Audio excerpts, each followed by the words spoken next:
Hey guys, welcome back to Unpeeled Reviews. And ഇന്നോട്ട് officially നമ്മുടെ Onam clash movie start ആയിരിക്കുകയാണ്, starting with Khalifa. And ഖലീഫിനെ കുറിച്ച് പറയാനാണെങ്കിൽ ഒരു unapologetic out and out mass commercial സിനിമയാണ്. ആൻഡ് അത്യാവശ്യം നല്ല രീതിയിലാണ് പൃഥ്വിരാജിന്റെ പ്രസൻസ് ഈ മൂവിനെ ഹെൽപ്പ് ചെയ്തിരിക്കുന്നതും പൃഥ്വിരാജിന്റെ സ്വാഗ് ഈ മൂവിനെ നല്ല രീതിയിൽ തന്നെയാണ് ഹെൽപ്പ് ചെയ്തിരിക്കുന്നത്. ബട്ട് സ്വാഗ് ഒരു പൊടിക്ക് കൂടിപ്പോയോ എന്ന് എനിക്ക് തോന്നി. ബിക്കോസ് അറ്റ് ടൈംസ് നമുക്ക് തോന്നിപ്പോയത് പൃഥ്വിരാജ് ഒരു ഫാഷൻ ഷോ കൂടിയാണെന്ന്. ബിക്കോസ് ഭയങ്കര ഓരോ സീൻ മാറുന്നതോറും Prithviraj comes in very stylish outfits. And yes, ഇതിന്റെ ആക്ഷൻ കൊറിയോഗ്രാഫി എടുത്തു പറയേണ്ടതാണ്, ഡൺ ബൈ യാനിക് ബെൻ. പിന്നെ എനിക്ക് എടുത്തു പറയേണ്ടത് ഈ മൂവിയുടെ സിനിമാറ്റോഗ്രഫിയാണ്, ഹാൻഡിൽ ബൈ ജോമോണ്ടി ജോൺ. അത്യാവശ്യം നല്ല രീതിയിലാണ് പുള്ളിയുടെ സിനിമാറ്റോഗ്രഫി ഹാൻഡിൽ ചെയ്തിരിക്കുന്നത്. But at times I felt ചില സീനുകൾ ഭയങ്കര ഗ്രേനി ആയിട്ട് തോന്നി. അത് പ്രൊജക്ഷന്റെ പ്രശ്നമാണോ അതോ ആ ഒരു സീൻ്റെ ഇതാണോ എന്ന് എനിക്കറിയില്ല.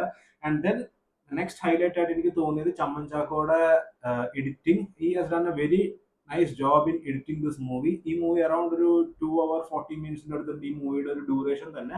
ചമ്മൻ ചാക്കോ അത്യാവശ്യം നല്ലൊരു ക്രിസ്പ് എഡിറ്റിംഗ് തന്നെയാണ് ചെയ്തിരിക്കുന്നത്. നൗ എനിക്ക് ഇതിൻ്റെ അകത്തൊരു പോരായ്മയായിട്ട് തോന്നിയത് ദിസ് മൂവി സ്റ്റോറി ലൈൻ ആണ്, ഈ മൂവിയുടെ പ്ലോട്ടാണ്. Even though Jino V Abraham ഈ മൂവിയുടെ സ്റ്റാർട്ടിങ്ങിൽ ജിനോ വി എബ്രഹാം ഇന്നോവേഷൻ എന്ന് പറയുന്നുണ്ടെങ്കിലും ഇതിന്റെ ഒരു പ്ലോട്ട് ലൈനിൽ പ്രത്യേകിച്ച് ഒരു ഇന്നോവേഷൻ ഉള്ളതായിട്ട് എനിക്ക് തോന്നിയിട്ടില്ല. ഇതുവരെ ഇറങ്ങിയിട്ടുള്ള സകല സ്മഗ്ലർ മൂവീസിലുള്ള അതേ ക്ലീഷ്യ സ്റ്റോറി ലൈൻ തന്നെയാണ് ഈ മൂവിയുടെ അകത്തും ഉള്ളത്.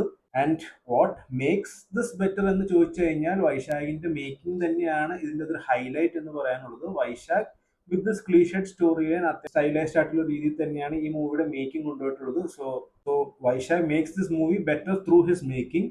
സ്റ്റോറി ലൈനിൽ പ്രത്യേകിച്ച് ഒന്നും പുതുമ പ്രതീക്ഷിക്കാനൊന്നുമില്ല. It has a cliched story line.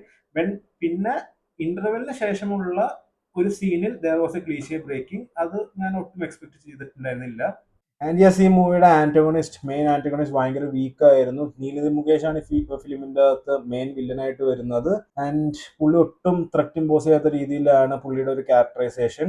പിന്നെ എനിക്കൊരു മിക്സഡ് ഒപ്പീനിയൻ ഉള്ളത് ജേക്സ് ബിജോയുടെ ബാക്ക്ഗ്രൗണ്ട് സ്കോർസ് ആയിരുന്നു. At times it was great, at times ഭയങ്കര അണ്ടർവെൽമിംഗ് ആയിട്ടും എനിക്ക് തോന്നി. ആൻഡ് യെസ്, ക്യാമിയോസ് എല്ലാവർക്കും പറയുമ്പോൾ ഇതിന്റെ അകത്ത് മോഹൻലാലിന്റെ ഒരു ക്യാമിയോ ഉണ്ടെന്ന്. ഓൾസോ അതിന്റെ അകത്ത് ഓൾറെഡി ഇന്റർവ്യൂസ് എല്ലാം പറഞ്ഞിട്ടുണ്ടായിരുന്നു. മോഹൻലാലിന്റെ ക്യാരക്ടറിനെ ആ ഒരു സിനിമയുടെ സ്റ്റാർട്ടിങ്ങിൽ മൊത്തം ഇങ്ങനെ ഹൈപ്പ് ചെയ്തതിന് ശേഷം ലാസ്റ്റ് ആയിരിക്കും പ്രസന്റ് ചെയ്യുന്നത്. മോഹൻലാലിന്റെ ക്യാമിയോന് മിക്സഡ് ഒപ്പീനിയൻസ് ഉണ്ടാവും. And I don't want to reveal what I did not like about it. അതിനെ കുറിച്ച് എന്താണ് എനിക്ക് ഇഷ്ടപ്പെടാണ്ടിരുന്നത് എന്ന് ഞാൻ പറയുന്നില്ല.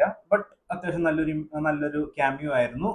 സോ ടു എൻഡ് ഖലീഫ അത്യാവശ്യം നല്ല രീതിയിലുള്ള ഒരു ഡീസെന്റ് മാസ് എന്റർടൈനിങ് മൂവി ആയിരുന്നു. അത്യാവശ്യം നല്ല കൊമേഴ്ഷ്യൽ എലിമെന്റ്സ് ഒക്കെ ഉള്ള ഫാൻ ബോയ് മൊമെന്റ്സ് ഒക്കെ തരുന്ന ഒരു മൂവി ആയിരുന്നു. യെസ്, അതിന്റെ ഒരു കോർ പ്ലോട്ടിന് അത്ര ഡെപ്ത് ഇല്ലെങ്കിലും ആ ഒരു എന്താ പറയാ, ആ ഒരു ഫാൻ ബോയ് മൊമെന്റ്സും കാര്യങ്ങളൊക്കെ അതിനെ കവർ ചെയ്യുന്നതായിട്ടാണ് എനിക്ക് തോന്നിയത്. So that's Khalifa for you. Take care.